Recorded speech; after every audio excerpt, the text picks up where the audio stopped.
కంటే ప్రత్యేక హోదానే ఎక్కువ ఆంధ్రప్రదేశ్కి లాభం చేకూరుతుంది అని చెప్పే కదా ప్రజలకు మీరు ఇది చేశారు. సంపూర్ణ మద్యపాన నిషేధం అనేది దశల వారీగా చేస్తామని చెప్పి వెళ్ళింది ప్రజల దగ్గరికి మీరే కదా. ఎలక్ట్రిసిటీ ఛార్జీలు, ఆర్టీసీ ఛార్జీలు పెరిగిపోయినాయి అని చెప్పి ప్రజలని చెప్పి ప్రజలకి మీరు అర్థమయ్యేటట్టు చెప్పి ఆర్టీసీ ఛార్జీలు తగ్గిస్తాము అని చెప్పి, కరెంటు ఛార్జీలు తగ్గిస్తామని చెప్పి ప్రజల ముందుకు వెళ్ళింది మీరే కదా.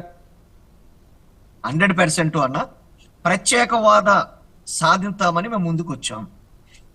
దురదృష్టవశాత్తు మనం ఏదైతే కేంద్ర ప్రభుత్వం కొంత పూర్తి అబ్సల్యూట్ మెజారిటీ రాకుండా ఖచ్చితంగా మన ఆ విషయం కూడా మీరు ప్రజలకు చెప్పాల్సింది. వైసీపీ పార్టీ మీద ఆధారపడి 25,000 ఎన్నికలు జరగక ముందు ఎవరికి ఎన్ని సీట్లు వస్తాయో మనం ఎస్టిమేషన్ చేయలేము. మాణిక్యాలరావు గారు, కాబట్టి ఖచ్చితంగా మన అవసరం ఉంటది.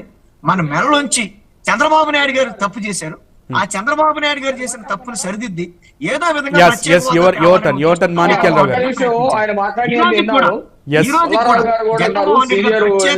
అనే విషయాన్ని నారాయణ రెడ్డి గారు ఒక్క నిమిషం నారాయణ రెడ్డి గారు, మనకి టైం చాలా తక్కువ, మీరు చాలాసేపు క్రెడిబిలిటీ వాస్తవానికి ఈ రోజు పూర్తి స్థాయిలో క్రెడిబిలిటీ కోల్పోయినటువంటి నాయకుడు ఆంధ్రప్రదేశ్ లో ముఖ్యమంత్రి మాత్రమే. క్రెడిబిలిటీ అనే పదాన్ని వాడాడు కాబట్టి చెబుతా ఉన్నా. ఈ రోజు జగన్మోహన్ రెడ్డి హామీలిచ్చి 99% అని ఎంత తుచ్చమైనటువంటి మాట మాట్లాడుతాడంటే 85% హామీలు తుంగలో దొక్కాయి. 99% అమలు చేయటం కాదు, 85% తుంగలో దొక్కారు. వాటిల్లో అత్యంత విలువైంది రాజధాని అనేది ఒక కీలకమైనది. ఒక రాజధాని ఉంటే గౌరవం, ఒక రాజధాని ఉంటే పెట్టుబడులు రాక, ఒక రాజధాని ఉంటే ఉద్యోగ కల్పన, ఒక రాజధాని ఉంటే ఆత్మగౌరవం, ఇవన్నీ ఉంటాయి. దానిని విధ్వంసం చేసినప్పుడు క్రెడిబిలిటీ ఎట్లా ఉంటుంది? ఆల్రెడీ 72% పూర్తయినటువంటి పోలవరం అక్కడ నుంచి 1% కూడా పైకి లేపనటువంటి వాళ్ళకి క్రెడిబిలిటీ ఎట్లా ఉంటుంది? ఇవన్నీ అబద్ధాలు. తర్వాత మీరు ఒక కీలకమైనటువంటి ప్రశ్నలు ఎవరైతారు, ప్రత్యేక హోదా గురించి మీరు చేస్తానన్నారు కదా, లేకపోతే ప్రత్యేక హోదా, ప్రత్యేక ప్యాకేజీ ఇవన్నీ కూడా 2019 ముందు మాట. నేను అది కూడా కాదన్నా. మీరు 2019 ముందు స్పృహలోనే ఉన్నారు కదా, మీకు తెలిసే ఉంది కదా, జగన్మోహన్ రెడ్డి గారికి గిచ్చితే నొప్పితం అవుతుంది కదా. ఆ స్పృహలో ఉండి మీరు ప్రత్యేక హోదా మెడలు వచ్చి తీసుకొస్తాము, అయితే అవతల వారికి ఎక్కువ సీట్లు వస్తే తేలేము, కొద్దిగా తక్కువ సీట్లు వస్తే కొద్దిగా మెడలు వచ్చుతాము, పూర్తిగా ఎక్కువ సీట్లు వస్తే అసలు తేలేదు, ఇట్లాంటిది మీరు చెప్పలా. మీరు యువతని ఉర్రో కలిగించారు. ప్రత్యేక హోదా వస్తే ఉద్యోగాలు వస్తాయి, కంపెనీలు వస్తాయి, వాటిల్లో రాయితీలు వస్తాయి, అందరూ బ్రహ్మాండమైనటువంటి కంపెనీలు కట్టుకుంటారు, ఉద్యోగాలు విపరీతంగా పెరుగుతాయి, మీ ప్రాంతంలోనే మీకు ఉద్యోగాలు లక్షల్లో. ఇవన్నీ చెప్పారు కదా. ఇవన్నీ చెప్పకుండా కింద చిన్న అక్షరాలతో షరతులు వర్తిస్తాయి అనే పదాన్ని ఇప్పుడు పెద్ద అక్షరాలు చెప్తే ఎట్లా? అధికారంలోకి వచ్చింది. ఆ ప్రత్యేక హోదా తీసుకురాలేనందుకు మీరు ప్రజలకి హామీ ఇచ్చి, ఇది పెద్ద విషయం, ప్రత్యేక హోదా ఇది హామీ ఇచ్చారు. మాణిక్యాలరావు గారు, ఒక చిన్న క్వశ్చన్, వాళ్ళని ఎంతసేపు మాట్లాడించారు? మీకే మాణిక్యాలరావు గారు, అసలు ప్రత్యేక హోదా అన్న విషయం ఇప్పటికీ ఆంధ్ర రాష్ట్ర ప్రజలు ఇంకా గుర్తుంచుకున్నారు అనేది అనుకుంటున్నారా మీరు? నేను మీ ప్రశ్నకి జవాబు చెప్తా. జగన్మోహన్ రెడ్డి చంద్రబాబు నాయుడు గారు మోసగాడు, రాష్ట్రాన్ని నాశనం చేశాడనే నోళ్ళకి కనీసం ఇదన్నా ఉన్నారు కదా. చంద్రబాబు నాయుడు గారు ఏం చేశాడు? ఎంత ఇన్ఫ్రాస్ట్రక్చర్ డెవలప్ చేశాడు? ఎన్ని ప్రాజెక్టులు తీసుకొచ్చాడు? అమరావతి కడితే ఆ రోడ్లు కూడా నాకు వెళ్ళిపోయారు. అసలు ఈయన కొంచెం సిగ్గుపడాలి కదా. ఈ రోజు మేము కట్టినటువంటి అసెంబ్లీలోనే, అందరిదే మేము కట్టిన అసెంబ్లీలోనే కనీసం అక్కడ ఒక పూల కుండి కూడా ఎదురుగా పెట్టుకునే స్థితి లేదు వీళ్ళకి.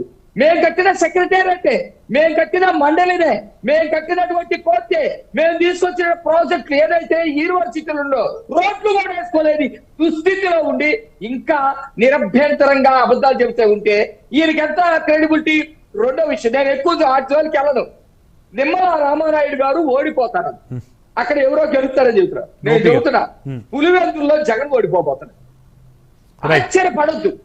ఎందుకంటే పుల్లారావు గారు ఆశ్చర్యపోయారు, ఎవరో కాదు, పుల్లారావు గారు ఆశ్చర్యపోయారు. కమింగ్ వస్తాను పుల్లారావు గారు, పుల్లారావు గారు వస్తాను. ఒక్క నిమిషం, ఎందుకు గెలుస్తాడు? పులివెందుల్లో జగన్ ఎందుకు ఓడిపోతాడో చాలా మందికి రాజశేఖర రెడ్డి గారు అంటే చాలా మంది అంటే వాళ్ళ కార్యకర్తలు దేవుళ్ళగా చూస్తారు. వాళ్ళ సొంత తమ్ముడిని అంతే ప్రేమతో చూస్తారు. ఆ విషయంలో ఆ హత్య ఏదైతే ఉందో దుర్మార్గమైనటువంటి హత్య, ఆ ఏరియా మొత్తం కూడా ప్రతి ఒక్కరు చర్చించుకుంటారు, ప్రతి ఒక్కరు బయటపడతా ఉన్నారు. అసలు ఈ కేసులు, ఈ సిబిఐ మీద కేసులు పెడతాం, సిబిఐని తరువుకోవటం ఇవన్నీ ఉండవు. పుల్లారావు గారు ఎందుకు నమ్మారో నాకైతే ఆశ్చర్యం వేసింది. కానీ అక్కడ 72% రెడ్లు ఉంటారు పులివెందుల నియోజకవర్గంలో. అందుకని నేను ఎప్పుడు కూడా బయటకు వచ్చి పోటీ చేయడు. ఆ రెడ్డుల్లో కూడా బాధ ఉంది. ఎందుకు బాధ ఉందంటే అభివృద్ధి సంగతి పక్కన పడేయండి, లేకపోతే సంక్షేమం గురించి పక్కన పడేయండి. ఇంత దారుణమా మాకు తెలియదు. మేమేదో రాజశేఖర రెడ్డి యాక్సిడెంట్ లో చచ్చిపోయాడు అనుకున్నాం, కాదు అని చెప్పేసి జగన్మోహన్ రెడ్డి చెప్పాడు. కానీ ఈయన మాత్రమే ఉందనుకుంటా ఉన్నారు. చంద్రబాబు నాయుడు గారు వివేకానంద రెడ్డి గారిని చంపారన్నారు, ఆయన కాదు పాత్ర ఈయన అనుకుంటా ఉన్నారు. ఇంత దారుణమైనటువంటి వ్యక్తి అని అనుకుంటా ఉన్నారు. నిజంగా పుల్లారావు గారు ఏమన్నారు, అభివృద్ధి అయితేనే ఓట్లేస్తారా? అక్కడ ఉన్నటువంటి వ్యక్తిని చూసి, వాళ్ళ క్యారెక్టర్ చూసి, వాళ్ళ క్యాపబిలిటీని చూసి, వాళ్ళ విశ్వసనీయతను చూసి ఓట్లేస్తారని పుల్లారావు గారు అన్నారు కదా. పెద్ద మనిషి. మరి అలాంటప్పుడు అక్కడ రాజశేఖర వివేకానంద రెడ్డిని దారుణంగా చంపితే క్రెడిబిలిటీ ఉంటుందా, విశ్వసనీయత ఉంటుందా, అతని మీద ప్రేమ ఉంటుందా? అందుకని ఓడిపోతాడు.